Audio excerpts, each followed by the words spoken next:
And now Reverend Kristina will share a reading, followed by today's message.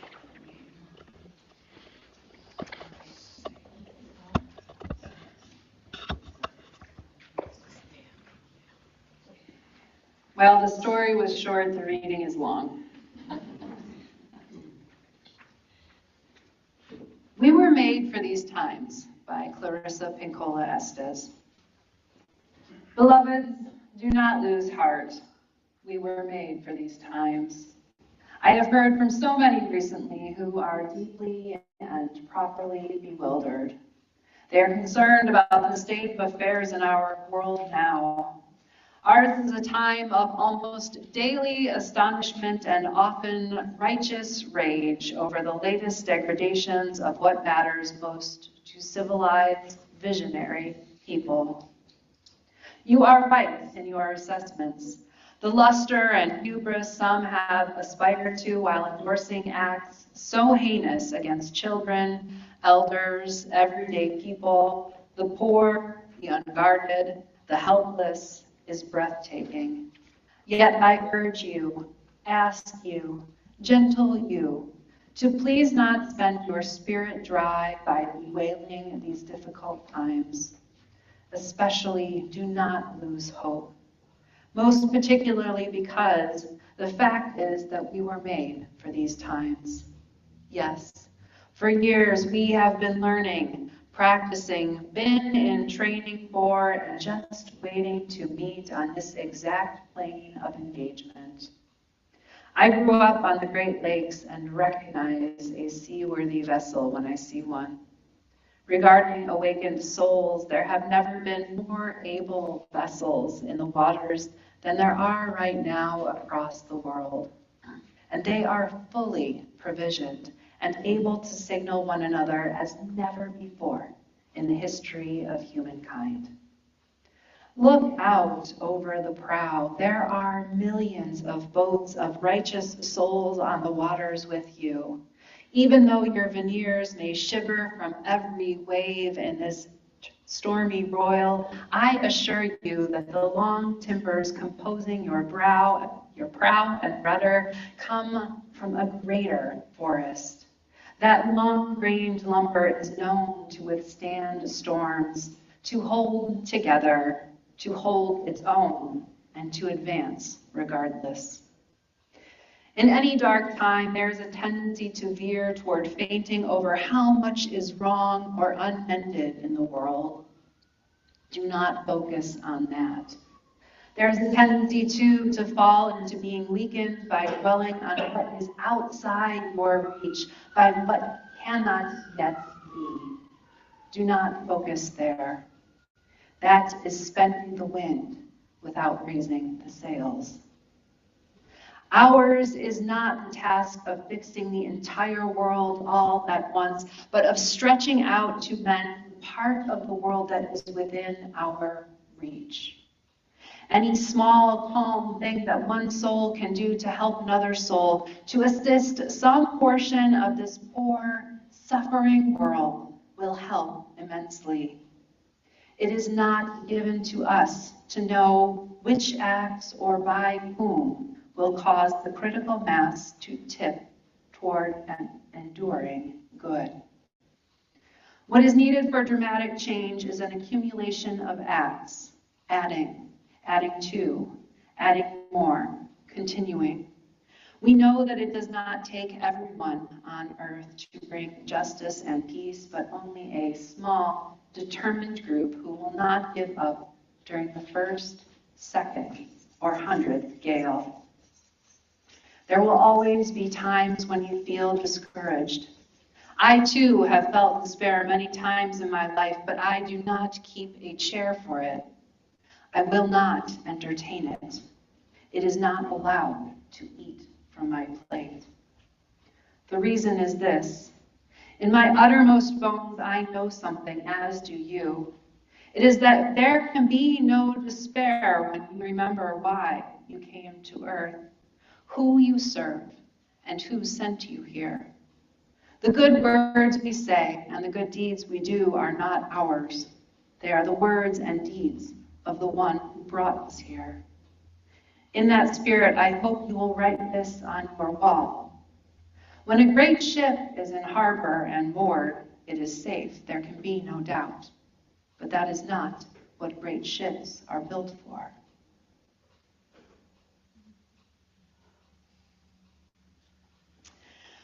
Purim is coming this Thursday night and Friday day. It's a holiday that Jewish people love celebrating. Some say that while Yom Kippur is the holiest day of the Jewish year, Purim is the happiest and probably the most fun. For an outsider, Purim probably seems a bit like Halloween or Carnival, a time of drinking. There's actually a charge to drink until drunk, costumes, and cross-dressing. Well, men are encouraged to dress as women. It's a holiday of reveling, social upheaval, and role reversals. And so not only do people dress as another gender, but also may dress as a different class or some other difference. And people may also dress as characters from a story. Purim plays have become common. While adults exchange gifts, especially food as mandated in the text, as well as making donations to the poor, the holiday is usually associated with children. Some children dress up and collect candy. There are special sweets that day and lots of kiddo-friendly activities. Fun fact, you were promised that in the story before, right? The book of Esther is one of two books in the Hebrew Bible that does not mention God explicitly even once. The other is Song of Songs, and also doesn't talk about Jewish laws or their covenant, contains no prayers, and it's one of only two books that takes its name from the leading female character. The other is the Book of Ruth. It's a short book and tells one story fairly quickly. It emphasizes human action and is surprisingly thin on commentary, even for the scriptures. It appears to have been written by a Jew in the diaspora and written for other Jews in the diaspora. And it's kind of like biblical fanfic or a novella or even a courtier tale. It has no pretenses of historical accuracy, focusing instead on character development and storytelling. Scholars believe that one of this book's purposes is to help Jews in the diaspora navigate the particular challenges for Jews living in non-Jewish places, where they were often and are often marginalized and oppressed. This book illustrates understanding power, interrelational dynamics, and liberation. The story takes place in Persia's capital almost 2,500 years ago, if historians are correct in their identification. We are introduced first to a king, Ahasuerus, who is the ruler of the Persian Empire. He holds a 180-day banquet for his court and dignitaries, followed by a 7-day banquet for all the inhabitants of the capital city. On the final day of that banquet, Ahasuerus, very drunk, orders his wife, the Queen Vashti, to display her beauty to the guests by coming to them wearing her crown. That is, naked. She declines, and in response, the king banishes her from the kingdom and, on advice from his counselors, even decreed that women must obey their husbands. After a while, the king realizes that he's lonely, and maybe firing his wife was a horrible idea. So then, depending on the translation, the king decides to gather all the virgins in the kingdom to, we'll call it, evaluate them as prospective wives. Some translations refer to him as having a beauty pageant, some a harem, and there's no judgment in the text about this. One of the women who's invited into this experience is Esther, a Jewish female orphan, and this combination makes her someone with the least amount of power in Persian society. Her guardian, uncle, cousin person, depending on the translation, is a man named Mordecai. He's part of the king's court and, as her guardian, is concerned about her. He tells her she must not tell anyone she is Jewish, and so she follows his advice. Given her options, Esther seems intent on making the most of this whole thing. When Esther has her chance with the king, she wins him over with her beauty and character, and he decides to make her his queen. Esther is really sharp and quickly learns about the dynamics of court life. When Mordecai learns of a plot to kill the king, he tells Esther, who tells the king, and further solidifies their favor with the king. A little later, the king needs to appoint a new advisor, and he appoints this guy named Haman. Okay, so Haman is the worst, and if you are Jewish and you hear his name, you stomp your feet and you boo, and if you have a noisemaker, which little kids always do, they do. So I will always pause after I say Haman because I'm waiting to hear some thank you. Thank you. Make it an audience participation today. Okay, so he kind of seems to be full of himself and requires everyone to kneel before him. For unknown reasons, although I think we can guess, Mordecai refuses, and in retaliation, Haman decides to advise the king to kill all the Jews. Also, for unknown reasons, the king says, sure. I mean, they're all anti-Semitic, but this is pretty extreme. Mordecai finds out about this and knows that it's his fault, but no one knows that Esther, the queen, is Jewish. Mordecai tells her that she must now tell the king and convince him not to kill the Jews. Esther is afraid, like to her core afraid. She's among the most marginalized of people and from the most oppressed of situations. She's young and she's been taken from her people, and while she's been doing a super great job of working the system so far, is she up to this? And worse, the king made up this rule at some point that no one can come before him without his invitation or they will be executed. Esther doesn't know what to do. It's an impossible situation with a risk of death for Esther either way. What if she tries and fails? The stakes are really high, about as high as they can get. Maybe because the stakes are so high, it's worth taking the risk. What would you do? Bishop Marion Edgar Buddy of Have Mercy sermon fame on the day of the current president's inauguration wrote a book published a couple of years ago titled How We Learn to Be Brave, Decisive Moments in Life and Faith. It is predictably thoughtful and wonderful. In the book, she breaks down the journey of learning to be brave into 7 chapters that reflect the 7 ways we practice. Practice is a vital part of the learning, of course, but discernment is too. Buddy's categories are deciding to go, deciding to stay, deciding to start, accepting what you do not choose, stepping up to the plate, the inevitable letdown, and the hidden virtue of perseverance. All the names are transparent for what they mean about the journey. Sometimes we discern that we should go, as I did when I left Ohio for Pennsylvania and Pennsylvania for Florida. Sometimes our discernment is that we should stay, as it was for me in Tarpon Springs each year that I served that congregation. Deciding to start is how we begin any long-term project where the way is unclear. Stepping up to the plate is taking our place when we're supposed to.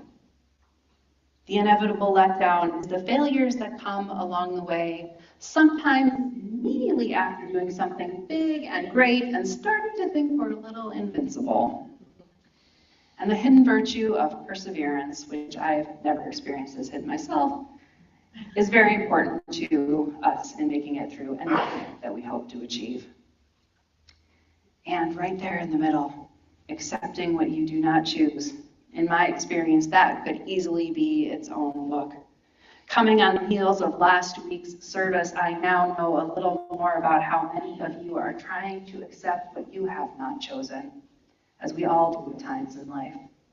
While I won't mention any of the things that you were trying to let go of this year for Lent, I will say many of them were repeated amongst you. And between the two congregations, I believe every item or almost every item was shared by someone, at least one other person as well. Like Esther, I am sure there have been multiple times in your own lives when you wish you hadn't been given some experience to go through. I know that there have been in mine, and in my work as a chaplain and as a minister, I have witnessed many more. But this is how life works. Things happen, and all we can do is choose how to respond. Again, Esther is young, and undoubtedly as an orphan, a Jew, and a girl and a woman, she has had to make hard choices in her own life before this. So back to the story. Mordecai tells Esther, "Do not think that in the king's palace you will escape any more than all the other Jews. For if you keep silent at such a time as this, relief and deliverance will rise for the Jews from another quarter, but you and your father's family will perish. Who knows? Perhaps you have come to royal dignity for just such a time as this." Esther takes some time to reflect, but knows that she must act soon. In the fall, I did a bit of a deep dive into the life of Dietrich Bonhoeffer. At a critical point, Bonhoeffer is offered a position and a return to the United States, but instead he chooses the deciding to stay route. He explained, "I will have no right to participate in the reconstruction of Christian life in Germany after the war if I do not share in the trials of this time with my people." I suspect that Esther felt similarly about hers. But he writes, "Accepting what we do not choose and cannot change is one of the most courageous decisions we make and the most difficult. But we generally don't get to acceptance until we've exhausted all other options." So Esther develops a plan. She does not keep a chair for despair, will not entertain it, will not allow it to eat from her plate. She invites the king and Haman to a feast. The king offers to grant any request that she has, up to half of his kingdom. They come to dinner, and she stokes their egos, gets them feeling good, puts her in their good graces, for both men. Then Esther has another dinner party, this time a banquet the next evening. When the time comes, she asks for her life and those of her people that they be granted. That is her request. A little later, Esther secures the fate of the Jews by seeing to it that Haman is executed. And to honor this victory, a celebration is held that becomes the festival of Purim. Jews are commanded to get so drunk that they cannot distinguish between the good of Mordecai and the evil of Haman, as a reminder that good and evil live everywhere, and we don't know how they will manifest. The costumes represent the second dinner party that Esther hosts. Men are encouraged to dress like women in recognition of and celebrating Esther's wisdom, strength, and power, and her rise from oppression that saves her people. Now, Esther is clearly the hero of the story. And going back to the story that I told earlier, Tomorrow I'll Be Brave, I almost decided not to use it. That book talks about how the main character is not alone in their striving, and I kept thinking, but Esther acts alone, which is true, as is the fact that she too is not alone. If no one else, she has Mordecai. I assume, rightfully or not, that Esther also has others in the palace who she talks with about as she works out what is to be done. And more, even if she's not communicating with them directly, she has all of the Jewish people in Persia alongside her as she strategizes. Like any great leader, Esther is not alone. Mordecai is taking his own risks by not bowing before Haman. Side note, does that kind of remind you of a parallel situation happening now? Just saying. While he could be blamed for creating this mess that Esther needs to resolve, we can't really blame him for what he's done. He has acted with integrity. In its way, Mordecai's act sets an example for Esther, although one they're hoping has a different outcome. And as it is sometimes, then I remembered my ordination service. My best friend and colleague, Reverend Julian Soto, preached in part on Esther and her fight for her people. Reverend Soto said that I was made for such a time as this, as we are all made for such a time. The question is only whether we will rise to meet it. It is rare to be in such an extraordinary position that one person can have such a profound impact like Esther was and did. It is almost always all of us working together who do. As Clarissa Piccola Estes said earlier again, ours is not the task of fixing the entire world all at once, but stretching out to mend the part of the world that is within our reach. Any small, calm thing that one soul can do to help another soul, to assist some portion of this poor, suffering world, will help immensely. It is not given to us to know which acts or by whom will cause the critical mass to tip toward an enduring good. What is needed for dramatic change is an accumulation of acts, adding to, adding more, continuing. We know that it does not take everyone on earth to seek justice and peace, but only a small, determined group who will not give up during the first, second, or 100th gale.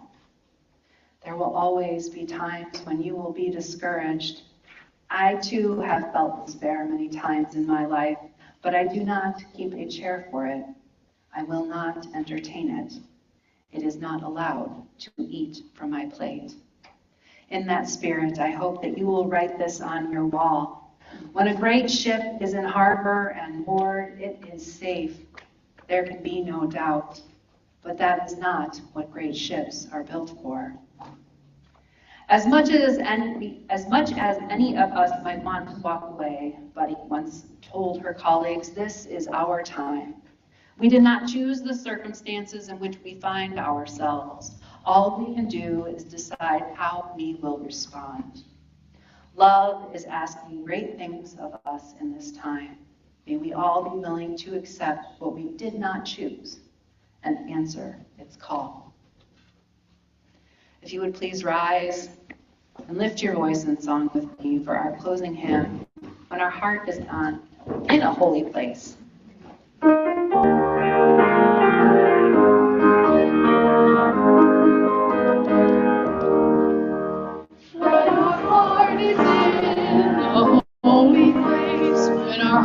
In a holy place, we are blessed with God and amazing grace. When our heart is in a holy place, when we draw the wisdom in each of us, every color, every creed and tongue.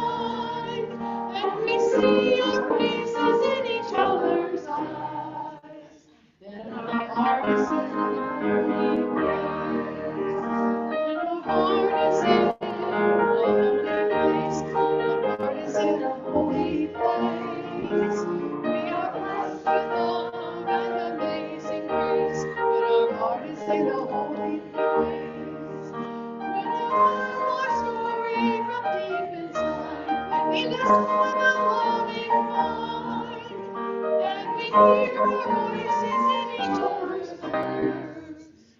And our heart is in a holy place.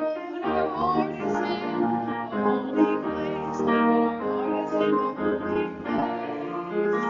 We are blessed with love and amazing grace. When our heart is in a holy place. When we share the silence in spirit space, and the dark forces within, and we feel the power of each other's faith. And our hearts in a holy place. Our heart is in a holy place. When our heart is in a holy place. We are blessed with love and amazing grace. When our heart is in a holy place.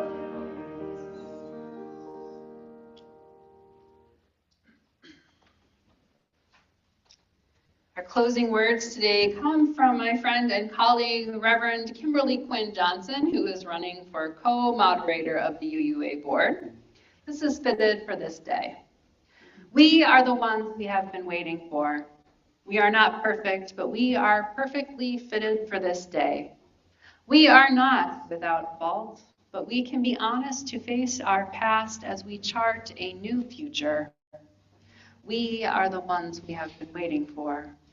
May we be bold and courageous to chart that new future. May we have faith in a future that is not known. We are the ones we have been waiting for.